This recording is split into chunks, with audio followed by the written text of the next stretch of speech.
Hello, everybody, and welcome to another episode of Taking Over. I'm Astrid here with my tag team partner today. Dang it, I can't do it. Ed, how are you, Ed? I'm doing good. I'm doing good.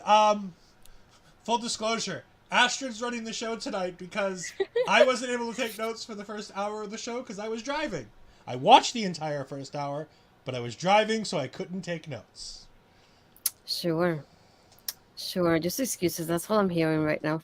But it's okay. It's time the people hear you host because on this side, other than solo shows, you've not hosted Taking Over. Good. I don't mind that. How did you feel about the episode tonight, though? Like I overall? liked it. I thought it was a really good show. Yeah. Chaos ruled supreme tonight in my Yeah. mind. A But lot. it felt like energetic chaos. It didn't feel like, oh my god, we have no idea what Mm-hmm. we're doing. Let's just throw some stuff at the wall. And by the way, while we're doing this, I'm going ahead and throwing up some comments from all of our wonderful friends. Between Bobby Munson, between Mark Talks Wrestling, Sean Cena, the very own, our one and only Chris Parrish, and here's who. Everybody's in here talking. But yeah, no, energetic chaos. Yeah. Nothing seemed like it had a set path, and it started right from it seemingly started right from the get go with that.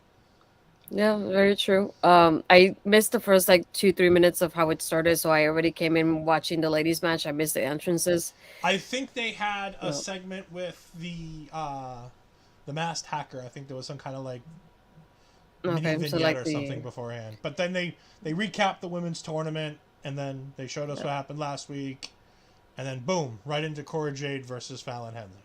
Yeah, so one thing that I really noticed with this match and that I enjoyed was Cora was really focused on picking one of the body parts, which is something that I like when the heel does that, and she did that specifically in this match. I feel like usually she doesn't do that, and she was very focused on Fallon's knee and like taking away her speed by taking away that knee, like really focused on that through the whole match.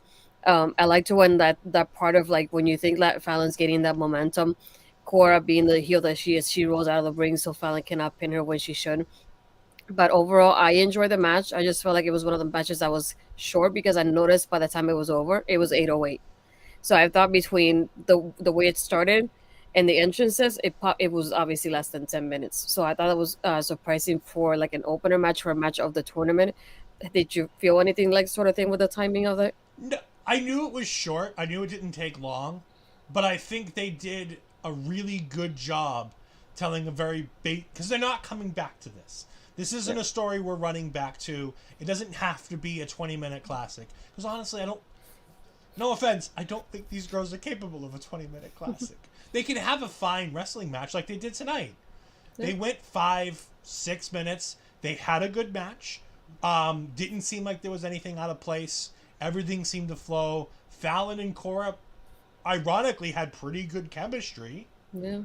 Commentary wasn't a total annoyance. And at the end of the day, when the match ended, I'm like, yeah, that's what I wanted out of this. It didn't take long. Cora won. The right person wins. The story gets told. Fallon's not where she needs to be in the next round of this tournament. None of the women who lost, none of the women who lost in the first round of this tournament are really ready, I think, for that next step. I think the only two that could be is that JC Jane, Gigi Dolan, but we all know why they're not in contention for the championship.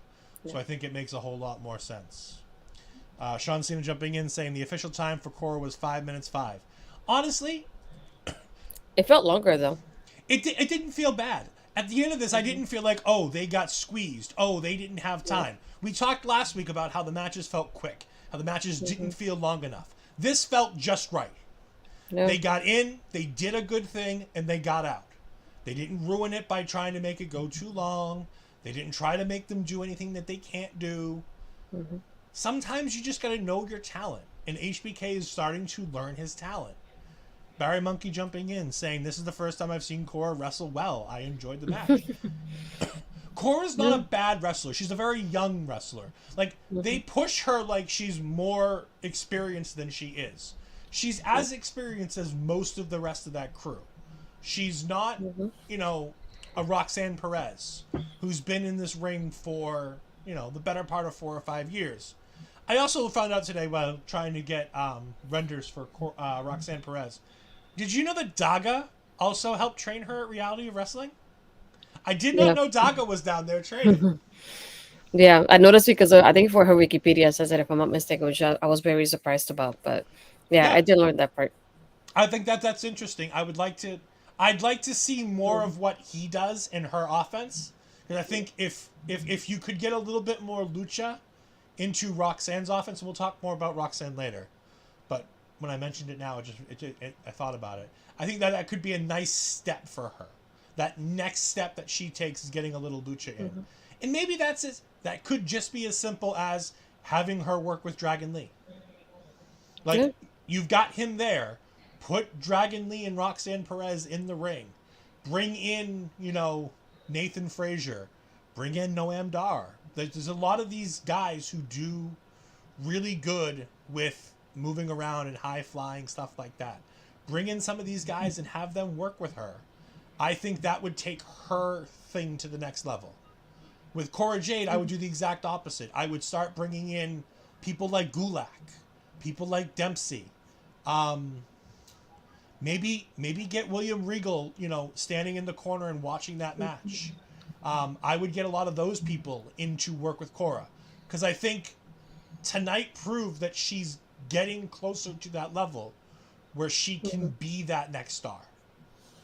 That promo that she cut, that little windowed promo. By the way, the windowed promos, I love this. This brings me back to my childhood. In the early 90s, this was the thing before every match. You'd have like these little windowed promos on people are making their entrance. And it'd be like a 30-40 second cut intro where they would be able to cut a promo, Mhm. because they only had an hour on TV and they didn't want to waste time. So like, throw in an edited vignette. Those things are great. I wish they would bring them back on Raw and SmackDown more often, as opposed to a 10-minute in-ring promo. Um, Mhm. Other than Mello, I don't think we had an in-ring promo tonight. There's a lot of good things that are Um, happening. This show had a lot of good things happening. A lot of I things that think I'm like, I the want to see more. Yeah, I think the only one would have been West would have been the other one that was it started like a promo in that aspect and it Yeah, I changed guess you to could. everything else. But like a promo in itself just being a promo definitely just mellow tonight. But no, I feel like her work tonight and like in the match with Cora was definitely what her style should be like on moving forward. Because Yep. I feel like this was the even though it was so short, I was enjoying it because she was doing so well. So I wanted to see more from that style of her doing it and the way she was doing it. So I feel like this was like the smartest way for her to wrestle, and I also love that part at the end of having Lyra come in and looking at the championship. They both look at the championship like this is happening next week. That's such an like easy way to promote the match. And it happened with Tiffany and Roxanne later on, but I like having the like one in front of the other one facing each other, just looking at that championship of like that, like that goal that they have right in the middle between them there. Yeah, we got Dr. Wario jumping in saying, "Me too. I love the Windows promos." Going back to training, she needs to do work with Miko Satomura. Miko's down there. I want to say she is the head female trainer for the women's wrestlers at the NXT PC currently. There is no current head women's trainer right now, with Sarah Del Rey having left, Sarah Amato having left. There's nobody really, I think, that has that spot. But I can imagine that Fit Finley's down there doing work, because I know he's been down there for a while. You've got Shawn Michaels. You've got Medusa in and out of there. I assume Miko Satomura has taken on the day-to-day training of some of these women's wrestlers. Like Parrish says, I agree. This is why I want Natalia or Tamina Mhm. back in NXT. I really wish that Tamina hadn't been drafted and I would have brought her down. I know she's getting up there in age where she can't do Mhm. as much, but I watched a match from her from about 6 months ago on main event against Alba Fire, and it was really good, and they had some really good chemistry. And I'm like, just bring her down there, let her be Mama Bear to some of Yeah. these young NXT women. Mark talks wrestling. Cora needs work with Charlotte, Rhea, Bianca. Well, yes, I mean, every woman in NXT needs to work with Charlotte, Rhea, Bianca to get better on a promo. Yeah, you can't miss with those people. I'm talking about people that NXT can physically bring down. People like a Yeah. Natalia. There are certain people that are on that level that you can bring down. You can't lose Charlotte for 6 weeks. I mean, you can, because she takes off 6 weeks all the Yeah. time. But if you have Charlotte on the books and she's going to work for you, she's working on the main roster and she's working with everybody up there. Mhm. You don't bring her down. Keep Cora off the main roster. I agree. She's not ready for the main roster. And Parrish is, but the start. I agree. We're all on the same page. Cora needs work. She's doing better. But there are that veteran things that can just get her over the hump. There's these little things that can just get her over. Yeah. So right after we had Lyra and Cora just looking at each other with the championship in the middle, right after that, we kind of show backstage where there's several in the roster just watching the match as it was happening. We had Duke in the corner kind of grading papers as he was doing last week. And we have Kiana come in and interrupt, and her and Thea have, some back and forth in here. And I love what Kiana tells her the difference between watching as a fan and watching as a superstar, like her being the superstar in this aspect. And then she said, I'm the top tier of the division, but Thea kind of says that that's not true. So she definitely wants to go and defend herself going against this. And she asked her, it's like, oh, do you need a permission slip for Andre? And then she was like, no, but I can talk to Duke. And Duke would be distracted. He just says yes. And Thea's like, yeah, the match is happening. And he doesn't realize until later what he really got her into in this I match. don't think he realized during the match what he got her into. No, he didn't either.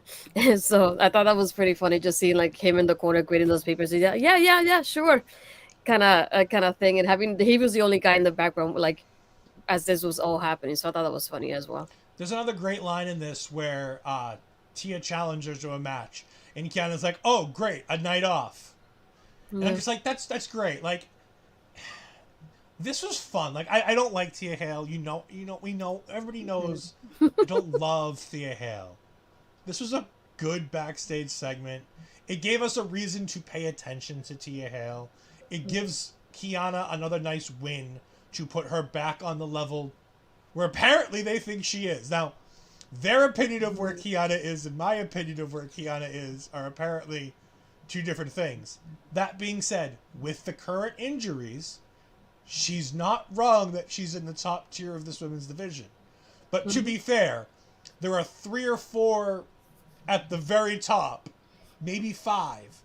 And then there's a big gap. And then there's the rest of the title contenders. So it's, in my mind, correct me if I'm wrong, you got Cora Jade, Roxanne Perez, Gigi and JC, and Tiffany. That's your top 5. Yep. And then you've got a gap, a big gap.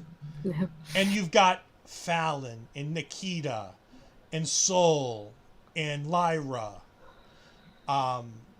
Kiana, people like that. And then you got another gap. Yep. And then it's your Danny Palmers. No, not even your Lash Legend yet. We'll wait a little bit further. Yeah. Maybe your Jakara Jackson, some of those. And then another massive gap. I mean, I don't know if I can get on screen how big of a gap. And then a Slash Legend. She has that own category at this point with us. That's how it goes. See, I don't know. Her in-ring work, we'll get to it. Her in-ring work still needs a lot of work. And being hopped up on sugar and cocaine isn't a character. So... No, Booker D said Red Bull tonight. He actually mentioned Red Bull, during the match. He knew you were hosting, my dear. Yeah. He knew you were hosting. Apparently. But speaking of Red Bull, we want to go ahead and show off all the wonderful flavors that not Red Bull has, but that Rogue Energy has. And when we come back, I'll have a deal for you. Watch this quick video first.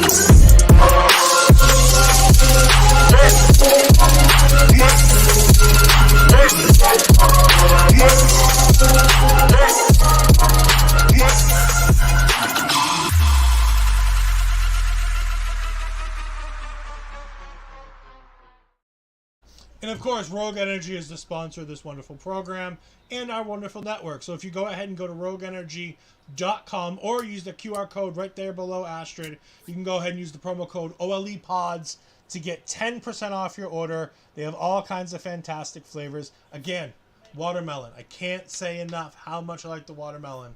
It is so good. It keeps me energized after these late nights we're doing NXT and having to get up the next morning. Unlike Astrid, I don't go ahead and sell out to the Red Bull to go ahead and get through these nights.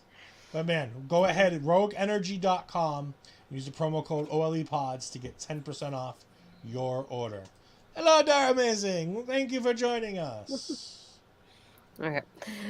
So right after this, we had Wesley and Tyler. I don't know if I should say meditating and what would you call that? They were meditating. They were. What Wes specifically says is that he's trying to get to that higher plane of existence Tyler always talks about. Well, I like the setup because you're so concentrated watching them, and then all of a sudden they get attacked by Schism, just against the lockers, and I like how we have Joe Gacy saying this is a charade of a friendship and it's based on lies, and it will burn out. So he just like West tries to defend himself, but he just knocks him out by hitting him against the lockers, and then Schism just leaves. I really like how the shot of this, I was so concentrated on them that I kind of got startled a little bit when I saw Schism doing the attack. It's something I was not expecting. I just thought it would be kind of like what we had last week of them just chatting with each other. But this is something that was definitely unexpected for me tonight. How about you? I was looking forward to the match, but unfortunately we don't get the match, which is fine. But I think it does an even better job of setting up what comes next. And I think that's where we're headed with this, and I think that's what we want to see. It's a wonderful thing going on. I like the idea that Gacy is all about the lies and the manipulation. Mm-hmm. And he's not wrong. The best part of a villain, when I talk about the Marvel movies, the best thing about your Marvel villains is when they say something and they're not wrong. Yeah. The best villains have a little grain of truth in everything they say.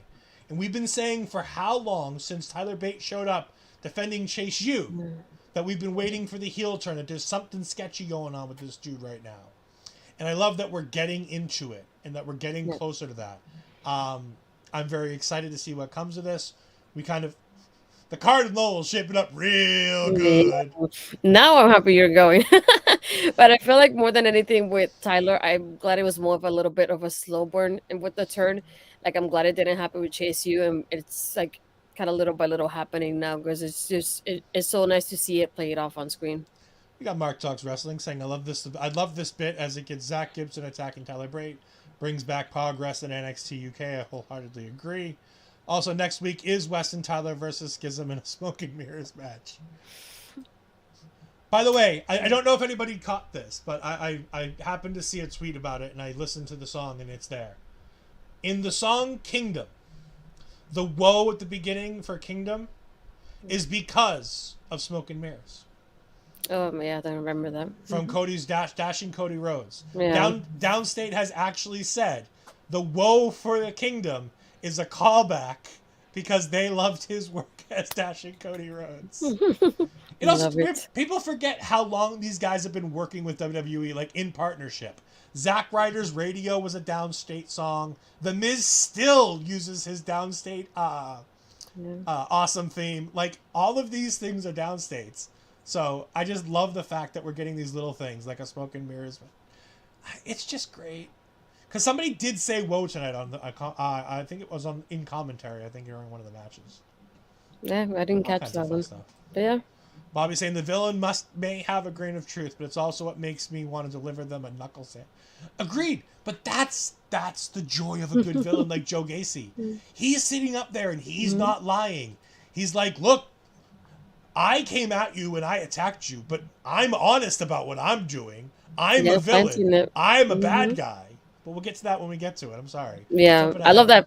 Yeah, I love a little bit of like planting that doubt in there more than anything, because you could hear it in Wes's promo as he like goes from like being focused on Joe Gacy to like realizing what he's talking about and thinking back and reflecting on it. I love it. You know what?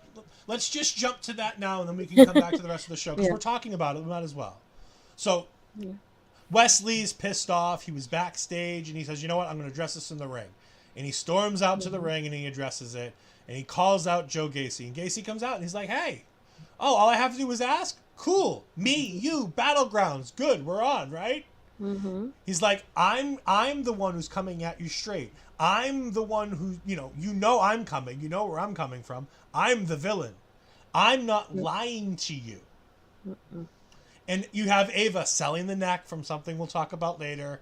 And then she continues to cut the promo talking about how Tyler's manipulating him and how Tyler's a deceiver. And I love that they're just planting these little seeds. And Wesley's not believing it. He's so full of piss and vinegar and he's so angry. And Tyler comes out and he's like, nope, I got to go to jail with this. Because he knows he's caught now. You could see the look on his face. It's hand caught in cookie jar. And he goes ahead and he comes out and he's like, we're friends and I didn't want to tell you this. I wanted to wait till the opportunity was right.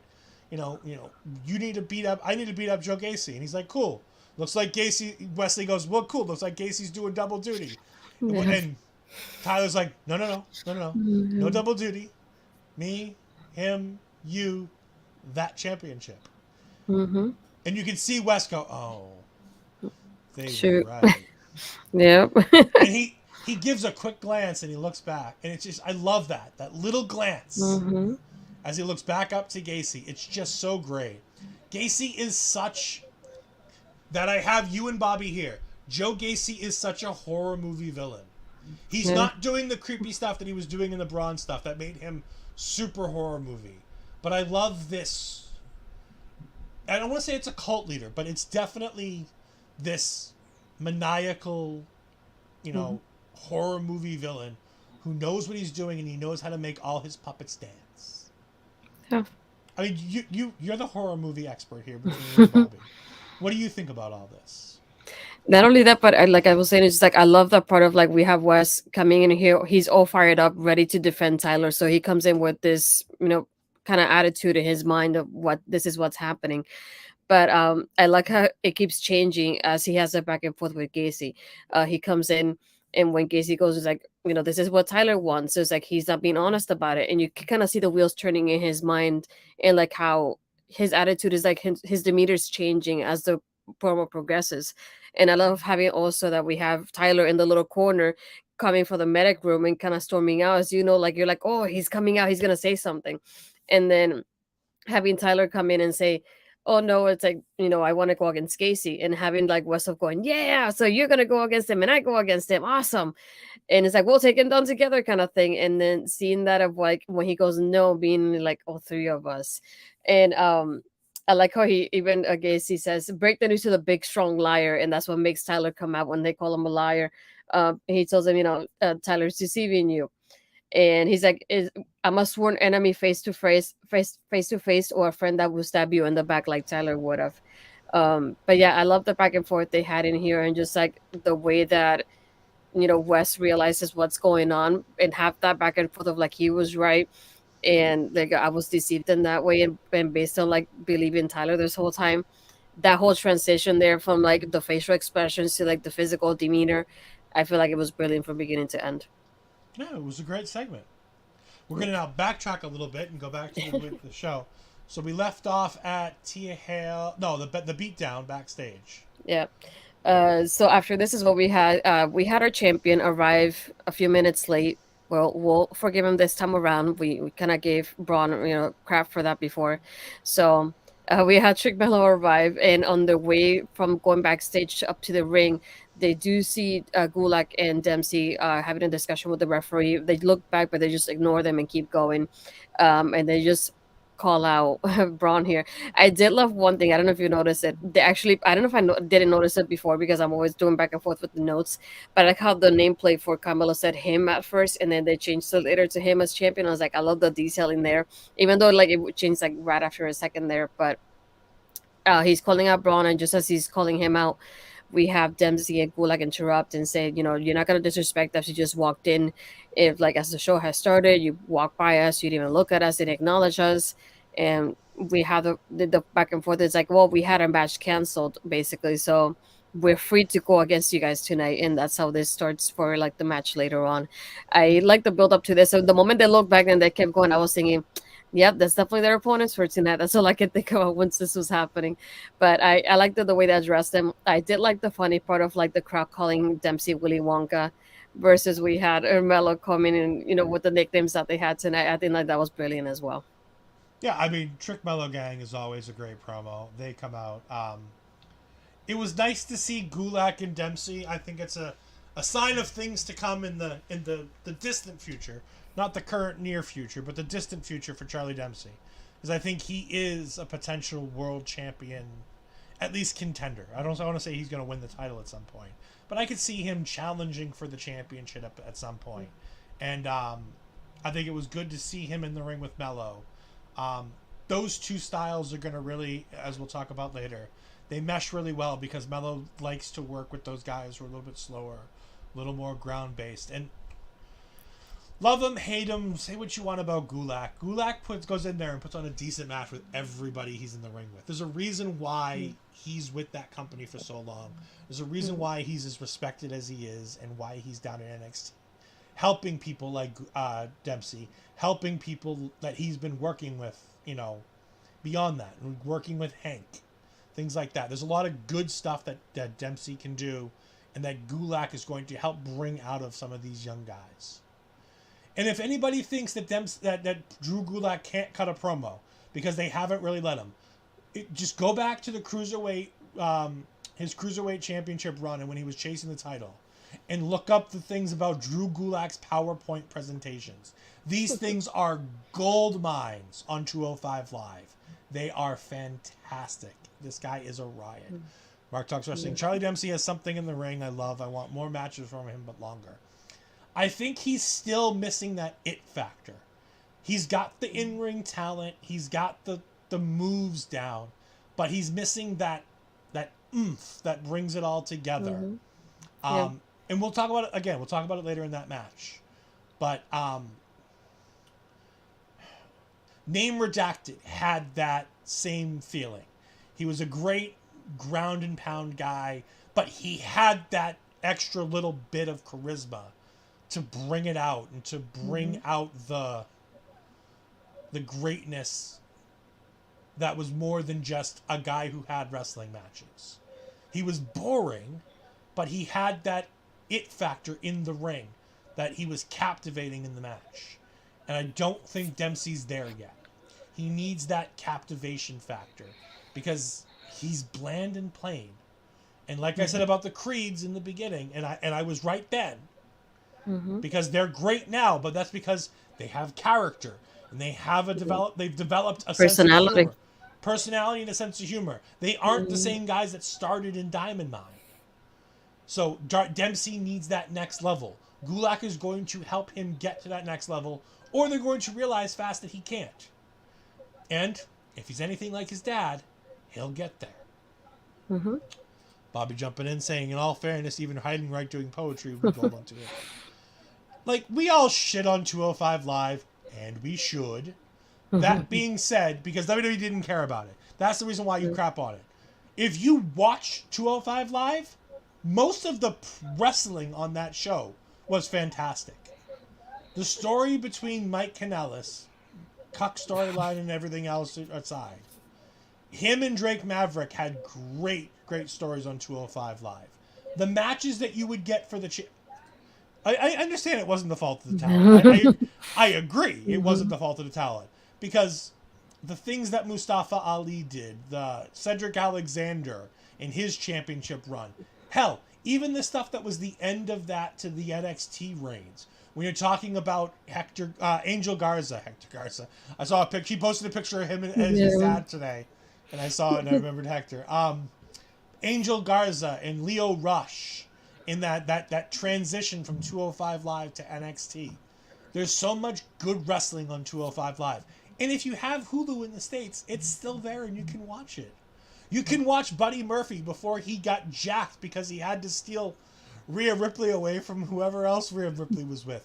Because that man cannot date anybody who's not top tier women's talent. I mean, think about it. That man has dated both Alexa Bliss and Rhea Ripley. He's a talented dude. Like, he's a talented dude to land both of those girls. Those girls are... Leave Ali alone. Mark, leave Ali alone. Let him be.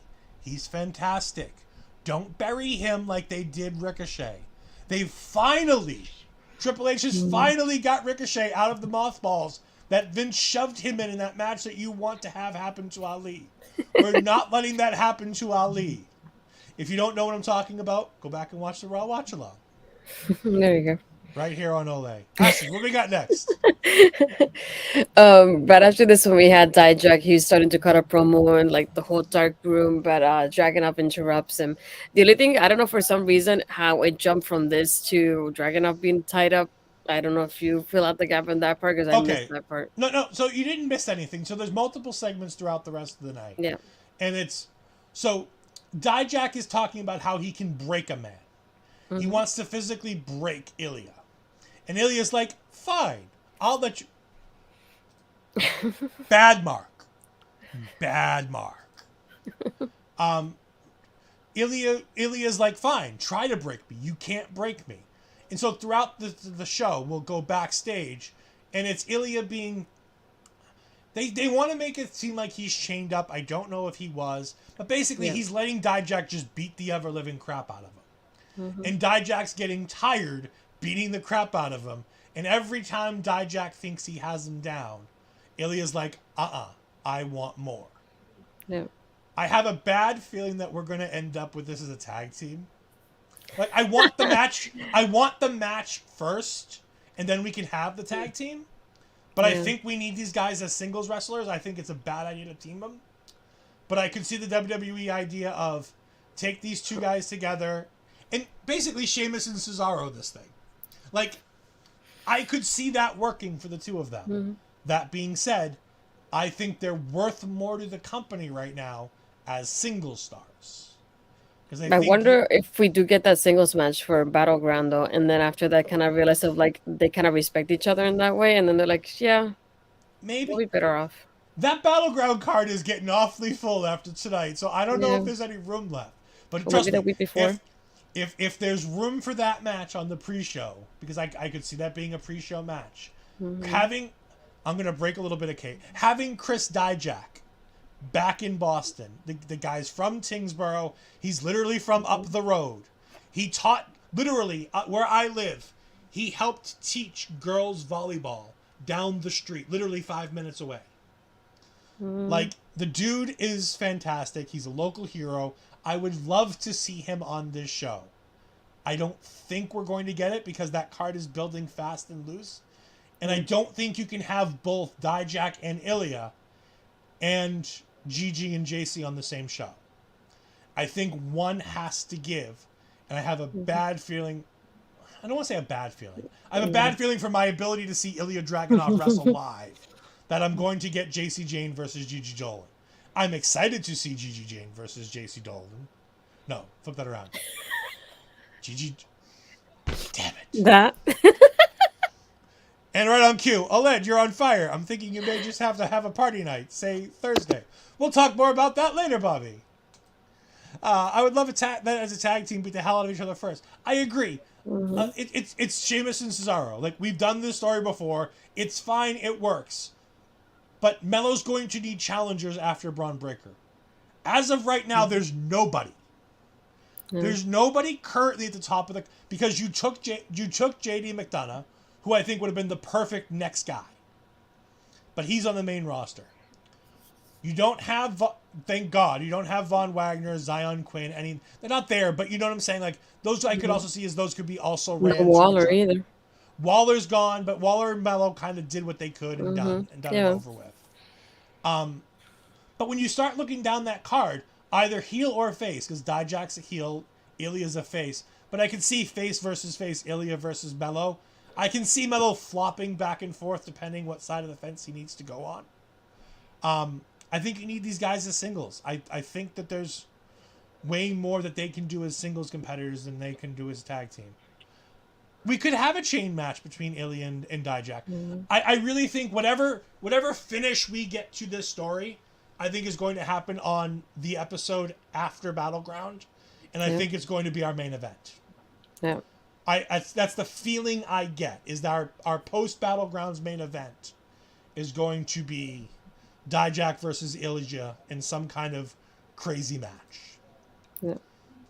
Mm. Mark's going to tell us, ooh, Mark giving us the tease, saying Yeah. who he thinks the next challenge is going to be. Yeah. So right after this, we had the Creeds doing the entrance. But first, they showed us a clip of Danny Palmer from a live event. I think it's probably over the weekend, and she gets attacked from behind, which is probably the hooded person from the parking lot. And that's all. I thought they probably gonna like do a little bit more of a tease, but that was all that we got. But I'm leaning more towards that person too. Now that you mention it, because I'm doing my process of elimination, and she's one of the few. So There's who only a knows? few. There's only a few left. Yeah. Um, right after this, we had the Creeds versus Dyad. Holy crap, this match! I don't know how to describe it. I really don't. I really enjoyed it so much. I had like little bits and pieces that we had, like Julius doing a reversal, and then the way he hit the drop kick towards the beginning of the match. And I love that spot with the vertical suplex, how they changed it back and forth between the brothers and still kept it going on. Um, and even towards the end, when Julius was in the submission and how he got out of it, like I love how that played out. And Brutus, the way he was pitting both of the members of Diet at the same time there, loved it. I also loved even the ending here, because even though, and the double 450 splash and the way it happened from like opposite teams, yeah, that was, I love that spot. But I love the part of having, I think it was Fowler, if I'm not mistaken. I know he was getting Ivy distracted outside, Mm-hmm. so Brutus is taking care of him versus Ivy was involved with Ava. So you're probably thinking that the Diet is going to win the match at the end, but still we have Julius take care of the match, and he gets the win for them.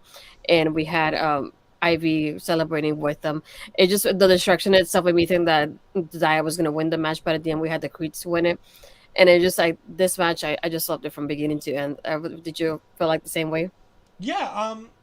It's nice to see that NXT is, while beating them week after week, is Yep. at least allowing them to show off their talent. Mm-hmm. They haven't put them in mothballs. They haven't put them on the shelf and been like, oh, good, you guys want to leave? You're not going to resign? Clunk, you're on the shelf. Have fun for 6 months just sitting there while nobody gets to see what you can do. Mm-hmm. They're showcasing these guys. It's good. Yeah, granted, they're not winning. You know what? Some you want out. You're gonna lose. You're gonna have to lose some matches. You're gonna have to look pretty bad. But at least you get to look good while being beaten. Mm-hmm. Yeah. That I don't know what he did when he double pinned, but it was some kind of like fisherman suplex with some kind of Yeah. combo move. Like Mm-hmm. that was insane. Yeah. The double delayed suplexes, like those things are great, but the first one was so much better than the second one. Like the other guy having his knees as far up as he did, bent as way he did, made that look so much worse the second time around when they did like the two drop offs. It's still incredibly talented that they can manage to hold a man of that size up for that long and switch him on and off from one guy to the other. It's incredible strength.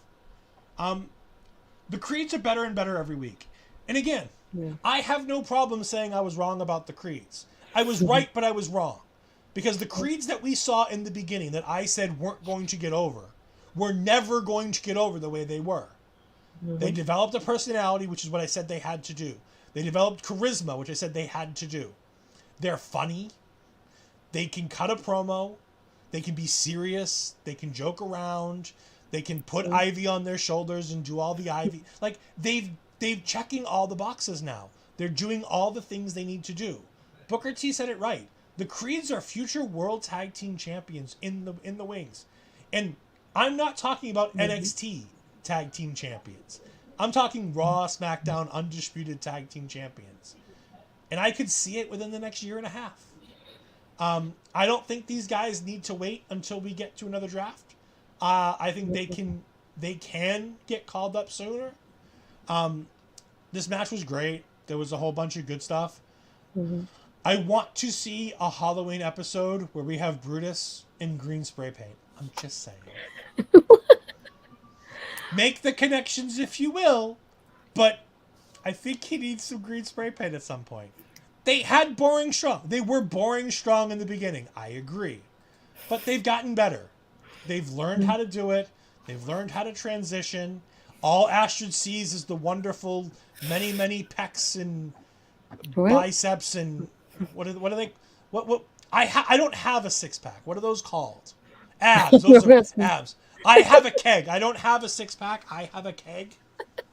So I mean, I'm better than him and his 8 and 6 pack. I've got a keg. We can tap it and go all night. It's fine. Um, sorry, I channeling Chris Parrish. I apologize. What else we got, Asher? right after this, we had Tony having a meal, and he's being told that he's being investigated. And and then we had, I think there was a lady from the restaurant telling Stacks about it because for some reason, I don't know if he went to the bathroom or where he went, He but took he a phone wasn't call. there. Took a Yeah, phone call. when Tony got escorted, so he's calling him back of like, what's happening? Why is he getting called for like this investigation? And then he just leaves the restaurant. Can we Nothing else. I didn't see anything else to it. can we just talk about the fact that in this segment we had the two police officers and we had, and I really hope Chris Parrish is still in the chat because I want his opinion on this. We had wrestler doing bad wrestler stance because he doesn't know what to do with his hands. He was like standing straight and his arms bent just in front of him like grrr. You can't even see his face. All you can see is the waist down. But you can see his arms and like they're super like held tight and he's like squeezing his hands together because he's trying to act all big and tough and strong. And the best part is they pan away as he's walking as they're walking away. Hmm. And you see he's this hulk of a dude, massive dude. Why does he have to act like he's a big tough guy with his hands? Like I don't get it. It's like such bad wrestler stance. Like that's that shitty wrestler stance that you see in like a bad wrestling video game, like on the screen when you have like the people in their stances and they have that weird like Chris Masters wrestling stance where his hands are. But he's not posing. He's just like standing there and he doesn't know what to do. I thought it was funny just not being able to see their faces because I thought maybe it was that frame because of Tony that he was sitting down. But even as he was leaving, you still don't see their faces. So I thought that was funny to begin with too.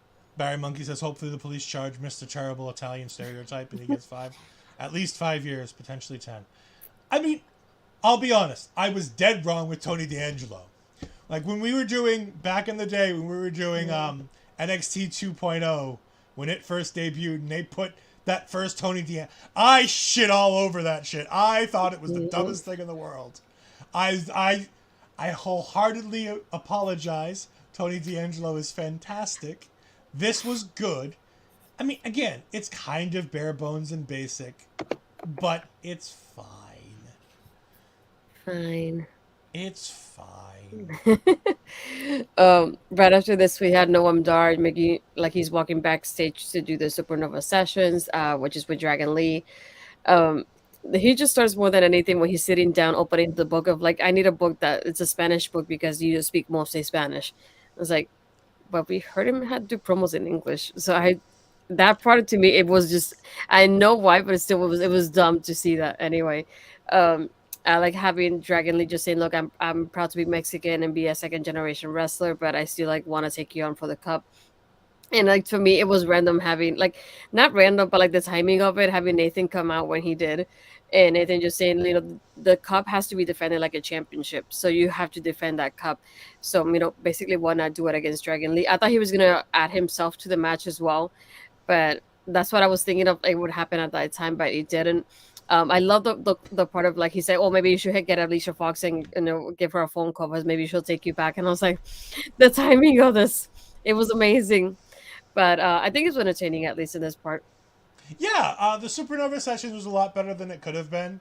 Um, it was, it had a large percentage of a chance to flop, and Noam Dar and Dragon Lee did a really good job, and I really hope that Noam Dar ran some of these things by Dragon Lee ahead of time, but at the same time, I really hope he didn't, because if he didn't, it was so much funnier.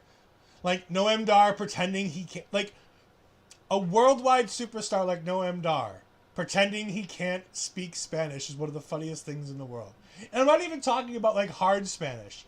Like at one point he says it's six, to say it's 6 rounds for a British rules match. It's cinco plus uno. Yeah, then he goes, "Hola, señorita," when he starts Yeah, when reading the book. he's reading the book. He's trying to say hello and Yeah. Allah, Allah. It's oh everything about this, and then he's asking for the second level book because he has to say something more difficult. Oh, this made me laugh. It was great. It's terrible and it's awful, but it's awful in the best way. Um, yeah, I think Nathan Frazier's a little bit of an oddball here. I have a feeling that there's a heel. We've been saying it with Tyler. We're saying it with Mm-hmm. him. I have a feeling there's a heel turn coming. Yeah.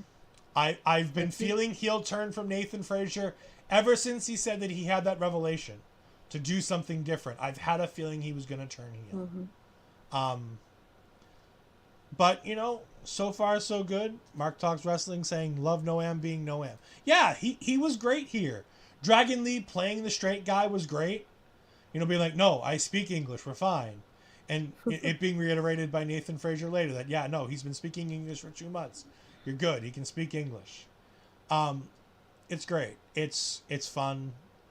Um, but you know what else is fun? Busting Out is fun. And this Sunday, Busting Out has a very special guest. The one and only Bomaye Fight Club, Alex Kane from MLW, is going to be joining our lovely gentleman this Sunday morning. So make sure you go ahead and check that out. Get in there live in the chat and to be able to ask your questions directly to the Suplex Assassin before he comes and suplexes you. And trust me, you don't want that man chasing you down. He leads the Bomaye Fight Club. And he a big dude. Yeah. So make sure you check him Um, out. right after this, we already mentioned it was the Dragunov and Dijak when he's like, "Oh, is that enough?" And he said, "It's not even close."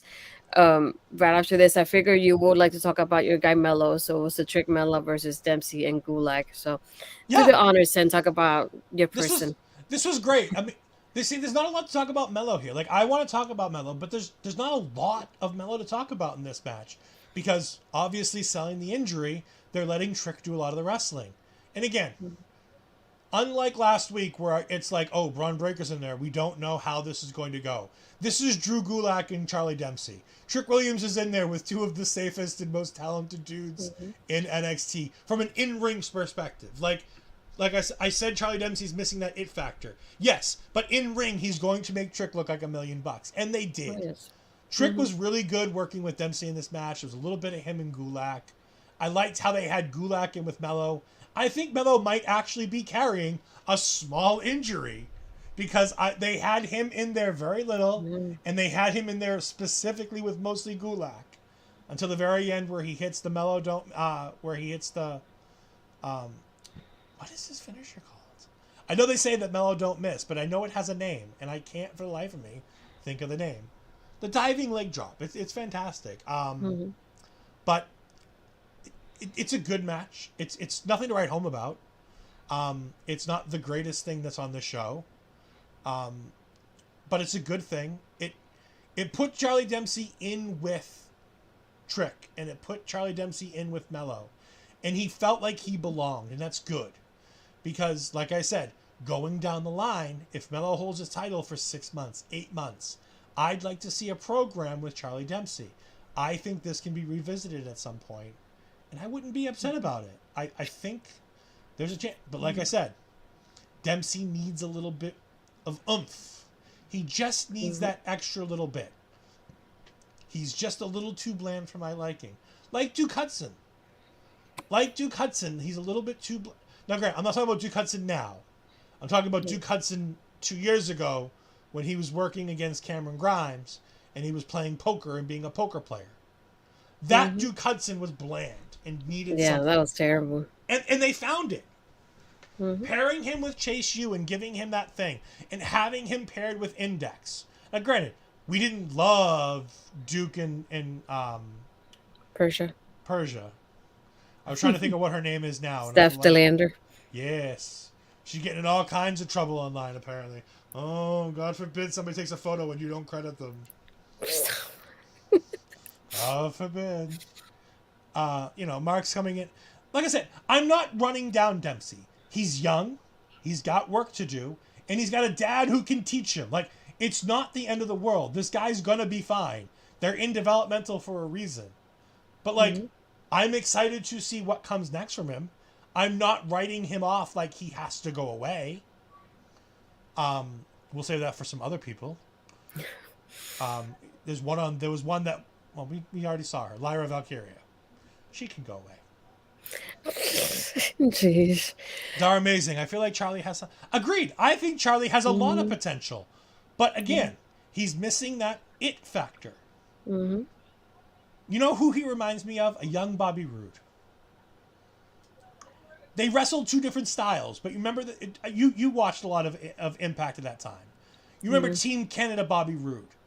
Team Mm-hmm. Canada Bobby Roode and Beer Money Bobby Roode are two totally different dudes. Yeah. Same guy, different personalities. Different. He Yeah. found something in him when he started Mm-hmm. doing the Beer Money stuff with James Storm. And it's not all people want to credit James as he's the one who pulled it out of Robert. It's not. It's not that. Me and you need to do a classic Impact review. If you want. That'd be fun. Anyways, back to NXT. Before we get too far, yes, Beer Money was epic. Two really great dudes. But Charlie Dempsey reminds me of a young Bobby Roode. He's missing that it factor that made Bobby Roode special. Once he finds that, he'll be good. I think just a matter of giving him that kind of storyline that will kind of like bring it out of him. Like we saw that with Duke, having that poker was definitely not it. And you keep trying until you find that kind of storyline that brings out a new character that you think I can develop from here on out. And I think that's what he needs, that storyline that will kind of give it to him and give him that kind of character that he can say, this is what I can do. And this is how I can connect with the crowd and get like a better reaction and a better personality out of this too. Because if he doesn't, and this is no knock on him, because anybody who knows what I think of this person, I'd like to be serious for a moment. Lance Storm. I could see Charlie Dempsey being Lance Storm 2.0. Somebody who doesn't get over, is a great in-ring talent, but never goes anywhere to the highest of highs because he doesn't have that it factor. That's where I think he could end up if he doesn't find it. Mm-hmm. And I hope he doesn't, because as great as Lance Storm is, and like I said, Lance is great. I love Lance. I think Lance was great. But he's not there's a reason why "Let Me Be Serious for a Moment" was considered a comedic line by Vince McMahon, because Vince wanted to laugh at him. Right after this, we had the JC interview. I like how she starts with Mackenzie being like about her hopes of like, how do you feel about like going against somebody like Roxanne who used to be a champion? She's like, oh no, I'm going to lose. She's like, really? What did you think I was gonna say? I like her having not only this interview but like connecting it back to her feud with Gigi and saying like Gigi failed to win that championship. Gigi failed in so many aspects of her life, and then when she closes it out by saying, I'm gonna picture Gigi when I go face Roxanne tonight. And I love that connection there of like, even though I'm going against Roxanne, like my way of fighting through this is just to picture Gigi instead of Roxanne in that role tonight. And I like how she ended like the interview on that note. What did you think about it? It's a good JC Jane promo. You know, it wasn't a long promo. There wasn't a whole lot that she can do here. It's building a match that everybody and their mother knew she was going to lose. Yeah. It's fine. Again, I know I crap on JC Jane, but that's only because I really like Gigi Dolan. She's fine. She's going to make a fantastic women's wrestler. She's developed a character outside of the thing. Once she gets rid of the trash version of the Toxic Attraction's theme song and becomes her own woman, because I think that's the one thing she's still got that I think is holding her back, is she's wearing the Toxic Attraction attire. She's still using that trash version of the Toxic Attraction. Because the theme song literally goes, JC Jane, in the beginning. Like it used to say, toxic. Like, it's a trash version of the Toxic Attraction theme. Mm-hmm. When she breaks free of that, she's going to be better off. She wants to be Seth Rollins. She doesn't want to be Roman Reigns, who gets I left was with, just thinking that. like, Stop. she's feeling like Roman Reigns. Not that she's being pushed down our throats, but Yeah. when the Shield broke up, Dean got Mm-hmm. his own crap that he got to do. Brand new music, brand new attire. When Seth was out of there, he was suited and booted, and he was part of Evolution and part of the Authority. When Roman left the Shield, you know what Roman did? He kept the Shield It was music. He still the kept the Shield. vest. Roman was the Shield with one dude.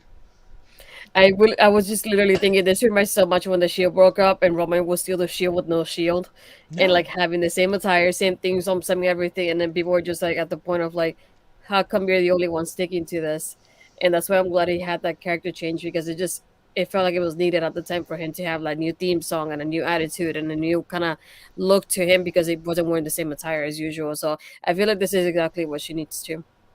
I saw live with Mandy Rose less than a month ago. She is entirely happy with what she's doing. She's not thinking about wrestling. She's not training about wrestling. While she says that she misses wrestling, at the end of the day, she's enjoying what she's doing. She's making a killing being a model and doing signings and things like that. She's happy just doing her own thing. And we ain't seeing her in a wrestling ring anytime soon. Like she even there were people talking about getting set, photo sets, with her in ring gear. And she's like, I don't even know if I can fit in my ring gear considering the workout change that I've made. She's changed her workout regime. Not that she's putting on muscle or that but she's getting bigger in places where her ring gear might not be able to hold and it's not going to make a good photo. And she was very clear about that. So if she's not even able to fit in ring gear, there's no chance that this girl is getting ready to get in the ring anytime soon. So, as much as sad as I am that I'm not seeing Mandy Rose, we're just gonna have to live with it. Paris says, but if JC does a Toxic Attraction ripoff, I'm fine with it. But like I said, I just don't want it to be 5 years from now and she's still like Roman being the one man shield, the one lady Toxic Attraction. I think if they should separate her from that, like they did Gigi, and give her her own thing, because she's got it. Unlike Dempsey, she has the it factor. She just needs to get the rest of her things that are around her back to where she needs to be. Yep. Next up, we had Trick Mello trying again to call out Braun Breaker, as he calls him out. Braun is showing on the screen, and he just says, I had to make a pit stop on the way to the arena, and I swear I thought he was gonna be in Carmelo's like family's house. I was just thinking of when they pan out, he's in the house, like sitting down with the family all around him. But when they pan out the camera, he's at the barber shop. He's like, it's okay, I had to get like a little cut and everything before our match, so there's just a pit stop. Like I'm on my way there, but I literally I was waiting for it to be like his whole family around and just his house. That's all I expected from this. But I like having the barbershop because I feel like at this point we see them like family to him with the way we had promos in the past in there as well. So it had the same kind of meaning in that sense of it. Yeah, absolutely. This was a great little thing. It wasn't what I expected. It diverted my attention, and it gave Braun Breaker a little bit of a chance to be on the mic, not folding like a little piece of paper, which he did later on in the night. Yeah. And then right after this, we had one of your favorite people. We had Lashback Savage Jakara. I think this is the first time we officially like see her like on TV. It was just no I'm talking to them, and I like how she goes, I don't understand why we have all these talk shows. First we had the Grayson Waller, and Jakara goes, it's okay, now that's on SmackDown. And then she's like, I don't know what we have this, and I don't know what we have you here doing your Supernova sessions. We missed it lashing out. And then I like when they leave. Nomar is talking to the cup, and he goes, I don't know about that one. I must have missed it. I love him being himself as he was talking to the cup when he said that, and I Yeah, love having the girls come back the way they did because we haven't seen Lash in quite a while, and I think like I said, I think it's the first time we see Jakara like on NXT on screen like this. yeah. It's fine. Um, if I have to see Lash Legend, as long as it's lashing out, it's probably the best. Yeah. If she has to be on my screen, I'd rather her not wrestle. So, if lashing out is what they're gonna do, she talked about Nathan Frazier, Yeah, in and the show. there was one other one. I forget who else it was. She said, I don't remember. She said It was Grayson Waller, Grayson, Nathan. Nathan, and Noam Dar. I believe it was the three. Oh, was it only those three? I thought there was one I more. think so. I can't think of any other stock shows though, so I was having a hard time with. But No, I yeah, think those were it was the only thing fine. that I noticed. It was fine. Yeah. Again, Noam's the best part of this segment. Yeah. I like how we went from one of your favorite people to another one of your favorite people, and then so you have Tiana versus I mean Thea versus Kiana. Um, I feel like I really don't have much to say about the match in itself. I feel like it was a good showcase for Thea because we had a couple of times that she was doing well in the ring, but it just, of course, we had Kiana winning at the end of the match. Duke was not paying attention to Thea. He was, grading the papers as he was at ringside, as she's trying to get him to like hype her up, but he's paying attention more to the papers and to the match in itself. But yeah, there was nothing to it that I can just say like that really stands out or I can highlight in the match. It was just a way to give Kiana that victory there. What were your thoughts on the match of one of your I favorite people? I was Duke Hudson in this match. I didn't really want to participate. I was eating dinner. I thoroughly enjoyed my Domino's pizza. So big up to Domino's and big up to Dairy Queen for getting me my s'mores blizzard. It was fantastic. This match Not happened. sponsored. Not sponsored, but if they want to, we'll gladly talk about them every week and whatnot. No, Tia did fine in this match. It was a good showcase for her. It gives Kiana the win that she needs to keep her elevated into that next level. Again, I don't know where she goes because we're really babyface light on this roster right now, and I don't know what happens. I still see heel versus heel in the finals of this, and that's bad because you can't tell a story heel versus heel over the long term. So unless they're planning on turning Tiffany Stratton babyface, and good luck with that. While the fans and I adore her, I don't know if you can turn her babyface. Yep. We got Dara Amazing, and now the Domino's match of the night, presented by Domino's Pizza and Dairy Queen. Mark Talks Wrestling. I was impressed by both women. I thought they both did what they needed to do in the right person. Yeah, it was a basic. It's a basic match. It did what it needed to do. It didn't last too long. Sometimes I know we want women's matches to go longer. We want women to have more of a showcase. But you know what? The women got the opening match on this show. The women got the closing match on this show. The show is basically, with the exception of the stuff in between, is really about the NXT Women's Championship. And it has been for the last 2 weeks, ever since Indy gave it up. While they haven't had time in the ring, they've been the focal point of the show, for the most part, on both weeks. I don't know. Like, they're not hitting it out of the park like they have in the past with how well they're treating the women's division. But after having their women's division rated the way it's been, with losing Mandy Rose, and then losing Indy Hartwell, and losing Zoe Stark, and losing Alba Fire and Isla Dawn, and as shocking as it is, sadly losing KC Squared. Like, it's just been, they've been rated. Hopefully we get rated at some point on Twitch in the near future. Ed's energy level went low, and this is why Rogue Energy is so great. I agree. And if you want Rogue Energy, that QR code is right there below Astrid. Use the promo code OLEPODS to get 10% off of your order. But you know what? They don't just represent our show on Taking Over. They represent all the shows here. Yes, we've lost Nikita Lyons for a couple months. Somebody's jumped in the back end, and for those of you who can't see, thank God, there's a nice little picture of Jay White for somebody trolling me in the back end. But you know what? While they troll me, I'm still going to go ahead and shout out their show. So go ahead and check out this wonderful thing of all the other things that you can see this week on OL.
And again, that's all the wonderful shows that you can catch just on OLE on our wonderful networks. But remember, you can go to the YouTube channel and watch pretty much all of these shows on the YouTube channel in their entirety at your own leisure if you don't happen to catch us live. Ashley, what we got next? Another set of your favorite people. I love this all in a row. It's just the incredible timing for me. I love it.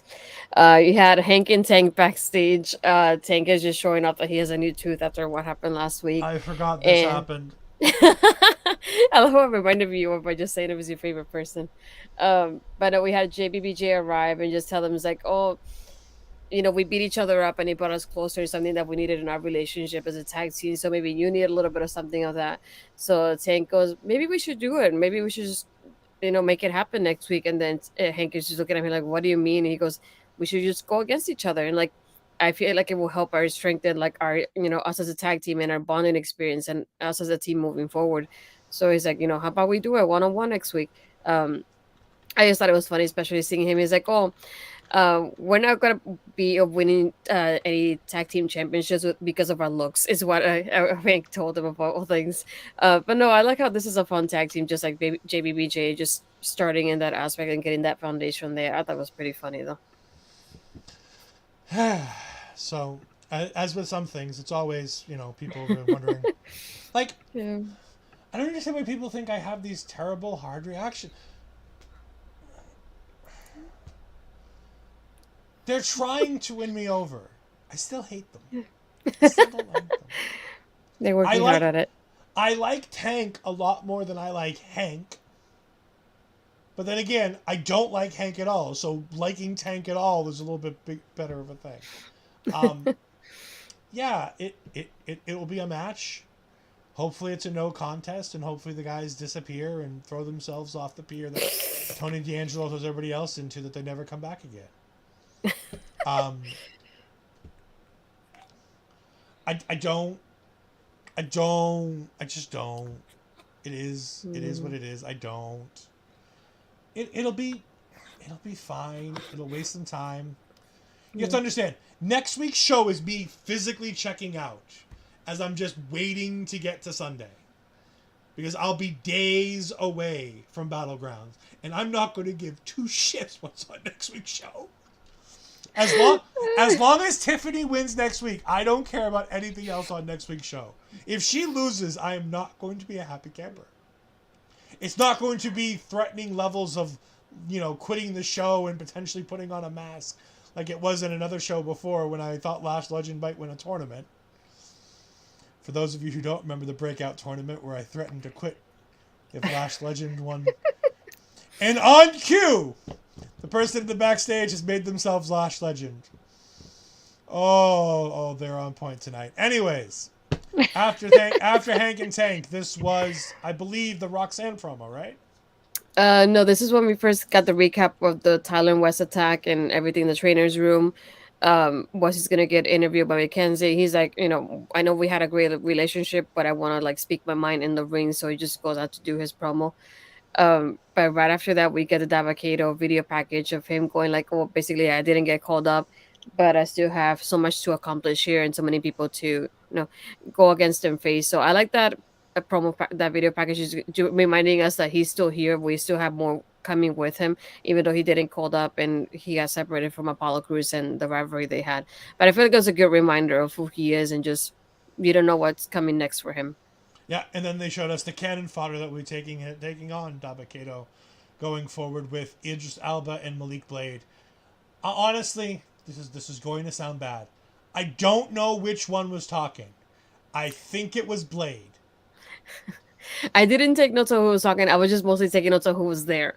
So it was Dante Chen and Dante Chen in the background. Yeah, Dante Chen was in the background in the blue shirt. We had Idris Enofe, Malik Blade. We had Eddie Thorpe was there. Yeah. In the background, I believe that was Tavion Heights. One of the guys in the background, I believe, was Tavion Heights. I don't know who it was, but there was a couple people. When Dante leaves and when Malik Blade starts to walk away, you see two more gentlemen in the background. They didn't say nothing. They weren't important to the scene. But you have Eddie Thorpe talking about like, it's going to be fun to wrestle this guy. And he's like, I'm glad I'm in the tag team division. Like, I never have a singles match in my entire career. And I'm like, I know who's getting put a Dabakato next. That guy. I like I was thinking, okay, we're gonna go to orders. There's gonna be all these guys coming up soon. Great. I'm just hoping Eddie Thorpe's last, and Eddie Thorpe gets a decent little run in on him, That's what I'm thinking too. because Eddie's got he's got a little something. He needs to show me more, but I'm willing to give him a shot. Blade and an Ofe team BB, we don't need them. Him and his fake WWE tattoo. Oh gosh. After this is what we had the West promo that we already discussed a little bit earlier with Gacy and Tyler. Right after that's what we had the Roxanne video package. I love having her in this video package, like having a rundown of her career the last year, and her saying like I won the breakout tournament, and I won in the championship, going against Mako, being in the Rumble, and she has like a mood board with the vision board with everything that she's done the past year. But then she has another one now. She's like, what's gonna happen for like this next year for me here in NXT. And she's like, I know where I've been and I know where I want to go, but now it's about when I get there. And Obi gets the logos for Raw and SmackDown as if we don't know what the road leads up to next for Roxanne. And I really like that vision board there for her. So there were 5 photos in this vision board. I don't know if you caught all 5. Yeah. WWE logo on the top left, Battlegrounds logo on the top right, which I think means she's going to win next week, which is going to make me a very, very angry and sad person if she wins next week. But I have a feeling she might. And then it has Raw and SmackDown in the middle on left and right. Yep. SmackDown on the left and Raw on the right. And the very bottom in the middle, it had NXT, which puts a big question mark in the middle. I have a feeling she's getting called up. I know she didn't get drafted. I still think she's getting called up. I don't think it's going to take long, which is why I really think they need to just beat her next week. They just need to beat her next week and put Tiffany over. Just crown Tiffany, damn it! You were going to crown her 3 weeks ago when Indy Hartwell got hurt, and you changed your mind and let Indy Hartwell go back out there and then get drafted. Just give her the title. You've tried to give this woman the title 3 times in the past 2 months. Just give her the goddamn title. I just want you to open the show whenever Roxanne wins next week. It was just your reaction to that. Yep. Parrish is right. Happy Gilmore reference right here, and here comes the putter toss. Yep. After this, after this, we had Vaughn backstage. He's talking with a lady. She's congratulating him on his Raw appearance. And then he sees Robert Stone arguing with your favorite lawyer, who still, I don't think we still know his name. Luca. Well, there you go. And then he just argues with him and threatens him. And Stone's like, "Whoa, I can't believe you defended me." As he saw them arguing, so it's like that was pretty much it for me on that, and I didn't find anything else at for that one. And after this is what we had: Roxanne versus JC.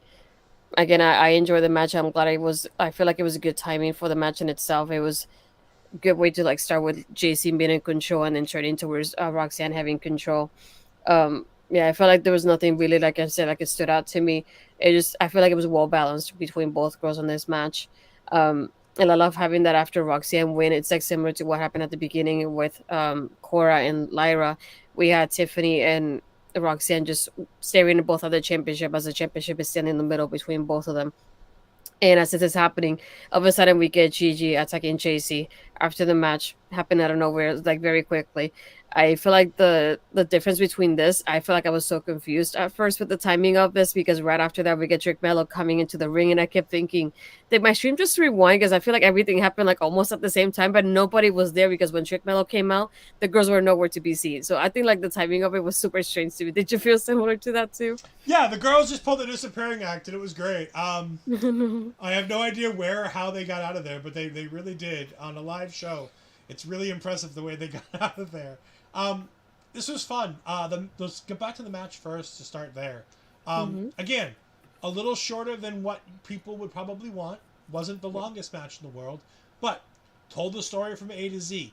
I don't feel like there was any beats missing in between. They didn't have Gigi Dolan help Roxanne win the match. That all happened afterwards, so good job there. Roxanne's the obvious person to win this match. They had the right person win. We have HPC Bad Guys jumping in the chat. Hello, hello. Thank you for joining us. We greatly appreciate it. Like I said, I don't want Roxanne next week, but I can see why. She's great. She carried the match, and she's fantastic. I don't take anything away from Roxanne. I want to see Roxanne wrestle. I just don't want to see Roxanne wrestle at losing Tiffany Stratton. Like, I need to see that entrance. I need to see Tiffany standing in front of me on that the turnbuckle, doing the PME, doing the prettiest moonsault ever. I need to see that live and in person, 4 rows away from the ring. I need to be there and see that. I don't want to see Roxanne Perez come out and shake her butt and make me look at her jacket, apparently. Because that still makes no sense to me. And me and Astrid had talked about this about 2 weeks ago. We've had a tweet from her saying that where she goes ahead and says that the little thing that she does on the outside of the ring, somebody commented it like, yeah, it's a great way to look at her bum. And she's like, well, you can look at that too, but you're supposed to be looking at the jacket. I'm like, then why are you shaking your bum? Like, it makes no sense. Am I wrong? Astrid, am I wrong? You are the biggest Roxanne fan in the world. Tell me I'm wrong, that it doesn't seem weird that she shakes her bum to have us look at the name Prodigy on the back. I would not say shake her bum. She makes it stand out to make it look like that. She bounces from side to side. Someone tell Booker T probably taught her. Let's be honest. If anybody talks about how to make sure everybody sees who you are and what you do, it's Booker T. And HBC Bad Guys coming in saying, I need Tiffany standing in front of me too. I mean, she's delightful. She's wonderful. Everybody wants to see her. She's a star. We need to see Tiffany. We don't need to see Roxanne Perez. We need to see Roxanne Perez on Raw. That's where we need to see Roxanne Perez. Raw or SmackDown, not NXT. Not next Sunday. Not the following. You know what I'm saying? Like, Tiffany versus Cora. That's what we need. Because if I get Tiffany versus Lyra, I'm going to be really unhappy. I'm not laughing. That's what you get. I'm going to be so sad if I have to sit through a freaking Lyra Valkyria match. The meltdown next week will be fun. Yes. If Tiffany loses. Some of you are new and haven't seen an Ed meltdown. There's been a few. The old NXT EA show had a couple really good ones. What was it? The 10-minute Lash Legend rant that I went on one time? Which started the whole, if she wins the breakout tournament, I'm going to quit the show. I haven't gone on a rant like that in a while, so we might get there. Oh, but this was a fun main event. Like I said, we had the girls fighting, which leads to something, which I'm assuming, again, I assume we're going to get that street fight, the last woman standing, whatever fight they're going to have. I assume that we're going to see that come Battlegrounds between the two of them. I looked for the Roxanne jacket tweet, and it's kind of there. It is. It's there. You can find the tweet if you look for it. Yeah, this was a good episode. I mean, all right, so Carmelo and Trick come back out, and we get one last Ilya and Dijak vignette where Dijak basically thinks it's all over, and Ilya says, "I'm still standing," and the whole thing ends. It's nothing. It's not important. Not important at all. They cut back to the ring. Trick Mello's music is still playing. Braun Breaker comes out with a whole bunch of security guards. Braun Breaker cuts the shittiest Braun Breaker promo. Like, tell me I'm wrong. Like, this dude cut a really good promo last week. And, 2 weeks ago with Trick. He cuts a really great promo. And I gave him all this clout, like, hey, he's doing really good. And this is so much better. And then he comes out this week, and he sucked. Like, he resorted... Now, here's the thing. He resorted to trash-talking Boston sports teams in Florida. You don't get the heat. You're not getting a reaction. You're not... the one guy behind Booker T in the Celtics jersey is not going to boo loud enough when you start trash-talking the Boston teams. Like, you have to do that in Boston to get the heat that you want to get out of that Braun. Melo does fine here. Trick does fine here. They have a nice brawl. The brawl's pretty good. And at the end, Trick, Melo stands tall after Trick got taken out by the security and it was just Braun and Mello. Mello kicks Braun in the ding dings and hits him with a title belt, and that's how we go off the air. Yeah, I think it's It's funny that when they end both laying on the ground, but then the music is playing in the background as it's going out the air, and I was like, perfect ending. well, it was a perfect ending, except that it wasn't Mello's music, it wasn't Braun's music. I don't know No, what the music it music was. was random. I don't know. It's just random music. Parrish says he's a product of Rick Steiner. Promos aren't his number one, and he kicked him in his marshmallows. We're not going to read Dara's comment because nobody should do what, and that's not even. Oh no, hold on. We can show this one. I do apologize, Dara. In my head I misunderstood Uncle and thought the wrong Steiner, and I'm like, no, we can't do that. No. Braun Strowman ran himself like his uncle. Yes, Scott Steiner, the one who's crazy, but's crazy in a way that's at least entertaining and not racist or homophobic or transphobic, like Rick Steiner. Fuck Rick Steiner. Um, we have Mark Talks Wrestling. So here's my prediction for the next challenger to Carmelo Hayes. It'll be Trick Williams, as he's going to turn on Hayes after the match and show Hayes that he's the only reason he was champion is because of him, and he'll only beat Braun because of him. Yeah, no, I mean, maybe. I have a feeling that it's way too soon. Like, Trick's barely. No, Dara, you're fine. I misunderstood which of the two Steiners. That's on me. Your comment, which is why I showed it after the fact, is appropriate because thinking is not Ed's number one. I agree. I took the road of better safe than sorry, and then realized that you had it correct. Screaming things like his uncle is more than okay. Screaming things like his dad is bad. Mm-hmm. So, Dara, you're all set. I apologize. I didn't mean to call you out. Listen, I thought it was a surprising thing coming from Dara. I'm like, that's weird. Dara's not one of those. And then I realized, oh, no, I'm reading it wrong. Back to Mark's point about Trick Williams. He's just started. Oh, no, wrong. The comments moved. And down at the bottom. Yeah. There The you go. heat Williams is going to get is in that bad heel for Mello to need to go forward. Yeah, but I don't think Trick is at that point yet. I don't think Trick can hang enough with Carmelo, and I don't think Mello can carry him to an NXT title level feud yet. I think there's a point where he does get turned on by Trick Williams. And I think the moment he gets turned on by Trick Williams, I honestly say you just send Trick right up and have him work with Apollo Crews. Because we have that backstage scene with Apollo Crews. So I think if it's Trick's last night, I think that's the point that you have him.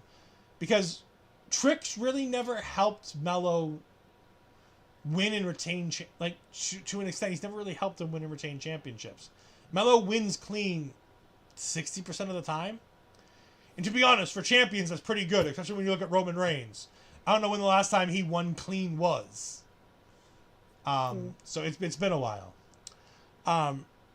It's not so much that buttons aren't my number one. It's the fact that the buttons moved. Because Yeah, there's somebody moved. I saw that. Somebody said something as I was about to click on it. It is what it is, Parrish. Speaking of things that aren't my number ones, we're going to go ahead and talk about all things that are Astrid's number ones as she tells us what she's got coming up this week. We got a Thursday making an impact with Cody. Friday, Ladies Fashion Showcase. Hopefully at 6 p.m. Eastern. I'll say that with Mel, and then back again with you on Tuesday doing NXT. For now, I will confirm, but hopefully I do have a special guest for the. I don't want. I keep saying Armageddon for some reason. The Battleground post show. So yeah, hopefully I have some a special guest for that coming up. So stay tuned for that. I know. I guess we can say publicly at this point we are working on hopefully having some kind of preview shows toward these like big shows so we can have special guests working with us here. As in we have some people that we want to work on, but we know that the show at this point it's a little bit late for a lot of people on the eastern side. So we are working on that to bring you more people on screen here with us that we want to work with. So we do have a list of like potential guests coming up sometime soon. So stay tuned for that. Aside from that, I already announced it on my Twitter, but my next guest on Astrid Ask is going to be Alyssa Marino from her series that's it Serial. So if you want to ask her any questions, you go on my Twitter and reply to the thread there so I can ask her questions when I record the interview with her. Other than that, you can find everything on my YouTube channel, from everything Astrid asked to making an impact that's happened before. And my NXT review got up on Women's Wrestling Talk on the weekends. So there you go. Yeah, and you can catch her Instagram is Astrid Pizarro 20, and her Twitter is Astrid Pizarro. I wonder why the 20. Yeah, I wonder why the 20. You can find me on Twitter at edfries12584. You can find me sometimes on Twitch at edfries2002. I swear, I stream on there. I really don't. You can catch me tomorrow night, right after AEW Dynamite. Well, shortly after AEW Dynamite, when me and my friend Chris Parrish are going to be going ahead. We have changed Wrestle Draft. It is no longer going to be Saturday afternoons. It is going to be, for the near future and possibly for the long term, Wednesday nights after Dynamite. We're going to go ahead and cash in on some of those people watching Dynamite. We're going to hope that we can get some fine folks after that to come in and talk to us as we go ahead and book our WWE 2K23 My GM mode, which we call Wrestle Draft. You'll be seeing weeks 6, 7, 8, and 9 all live this week. So tomorrow night you can go ahead and check that out. As Bobby Munson said, we might need to have a party on Thursday. That's because this guy right here, Ed Fries, has a busy week. As for 3 nights in a row, you get to see me on Ole as I go ahead and join Bobby Munson and his friend and co-host Papa Smokes, as I do Ring Respect Radio for them, as we are going to be doing a PCW Ultra show from, I believe, 2021. Got all kinds of fantastic people on it. I've watched the first little bit of it. Even Denise Salcedo's on there for some reason. No idea what she's doing on there. It's from California. I think she's from California, so that's probably why. Yeah. But again, you can also catch all the things on Ole. You can find us on Twitter at Ole Podcast, Instagram at Ole Podcast, twitch.tv/Our Local Establishment, where you are right now, youtube.com, where you are right now, at Our Local Establishment. You can email us if you have any questions, concerns, want us as guests on your show, want to be guests on our show. Email us at olepodcast@gmail.com, and somebody will get back to you at some point in the near future. But I think we're pretty much wrapping everything up here. Let's go ahead and check out the last couple comments that we got. We got Our Local Establishment saying that we will rain the Shane Shaw 86 tonight, which is great. We love rating people. Mark Talks Wrestling, great show again. Loving this week and look forward to seeing you guys next week. Thank you! Next week's going to be a hell of a show if Tiffany loses, let me tell you. It's going to be something. And Darn Amazing saying, yeah! Like LA Knight. For Astrid Pizarro, I am OLED Ed Fries. Thank you for joining us, and we will see you next week. Bye-bye!